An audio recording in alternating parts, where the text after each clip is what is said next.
kelas 105 kelompok 1. Let us introduce ourselves. My name is Vina Natuliza.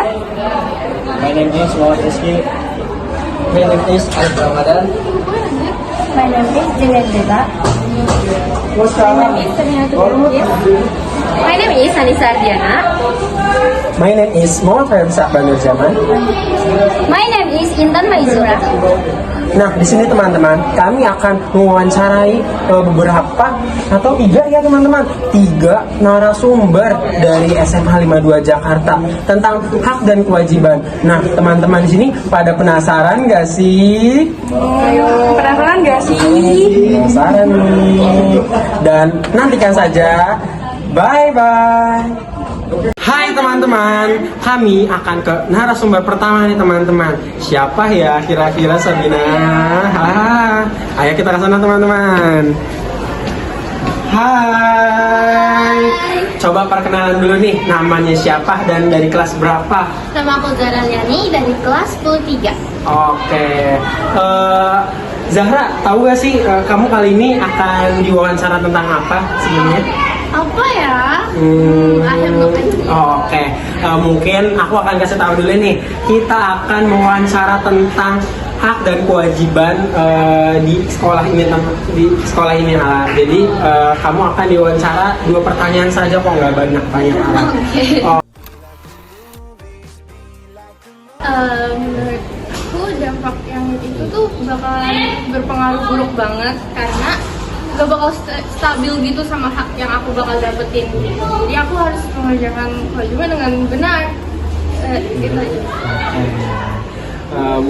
Bagus nih pertanyaan, apa jawaban dari Ala ya? Oke teman-teman, jadi kita punya narasumber yang kedua. Di sini ada. Halo, aku Aide Isdiano dari kelas 11-5. Oke, kalau dari sudut pandang aku sendiri, jadi hak dan kewajiban itu mempunyai sebuah makna yang berbeda. Jadi secara gampang ini, hak itu adalah setiap hal yang sudah semestinya didapatkan oleh suatu pribadi atau suatu individu, yang dimana hak itu sudah harus diterima sejak dirinya itu lahir. Nah, sedangkan kewajiban itu adalah suatu hal yang harus semestinya dilakukan atau sudah semestinya menjadi kewajiban dari suatu individu sendiri. Untuk hak dan kewajiban sendiri itu kalau menurut aku itu saling berkaitan. Karena kenapa? Di saat seseorang sudah mendapatkan haknya, otomatis ada kewajiban yang harus dia penuhi. Contohnya gini, dalam keluarga seorang anak itu pasti mempunyai hak untuk mendapatkan kasih sayang dari orang tuanya. Nah, sudah semestinya setelah ia mendapatkan kasih sayang tersebut, dia harus melaksanakan kewajiban-kewajiban yang telah dibuat oleh keluarganya ataupun orang tuanya.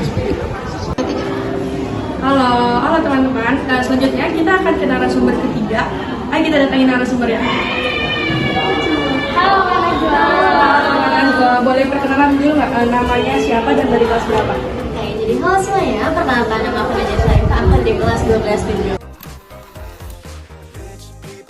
Yang tahu hak itu kan satu hal yang harus kita dapat ketika kita melakukan kewajiban, di mana kewajiban itu suatu hal yang harus kita lakukan dikarenakan ada aturan tertentu.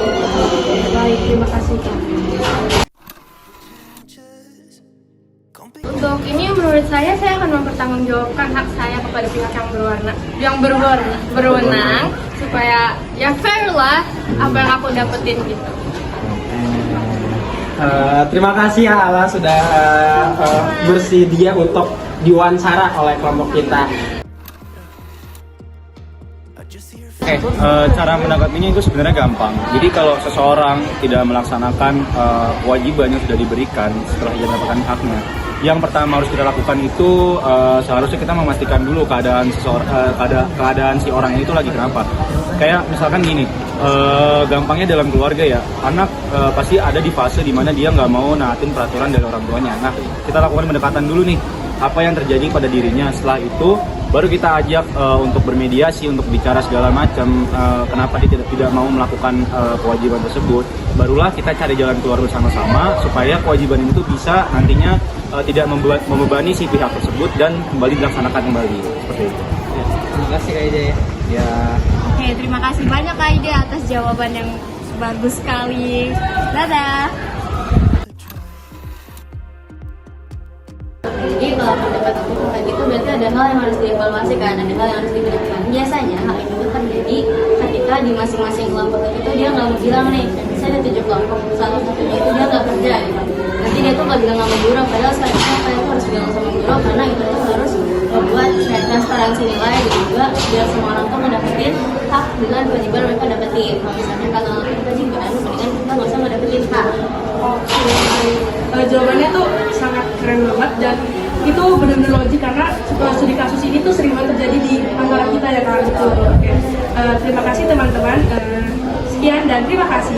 Dadah.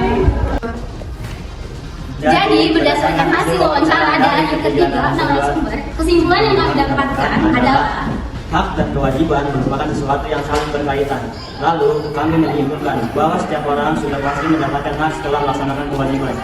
Jika kita tidak melaksanakan kewajiban dengan benar, maka hal itu dapat berpengaruh buruk karena dapat mempengaruhi kestabilan hak yang kita dapatkan. Oke, jika kita tidak mendapat hak kita, maka kita dapat meminta pertanggungjawaban dari pihak terkait. Lalu, cara kita menyikapi seseorang yang tidak mematuhi kewajiban setelah mendapatkan haknya, kita dapat memastikan kondisi pihak tersebut terlebih dahulu. Setelah itu, kita dapat berkomunikasi dan mencari solusi untuk menyelesaikan permasalahan tersebut. Sekian hasil wawancara. Dari kelompok 1, Mohon maaf jika ada kekurangan. Dan jika ada kelebihan tidak usah dikembalikan karena kami orang yang ikhlas. Wassalamualaikum warahmatullahi wabarakatuh. Wake me up 'cause I just wanna see the light. I wanna be weightless. Teach me to fly, I won't be coming down. Could somebody wake me up? I don't wanna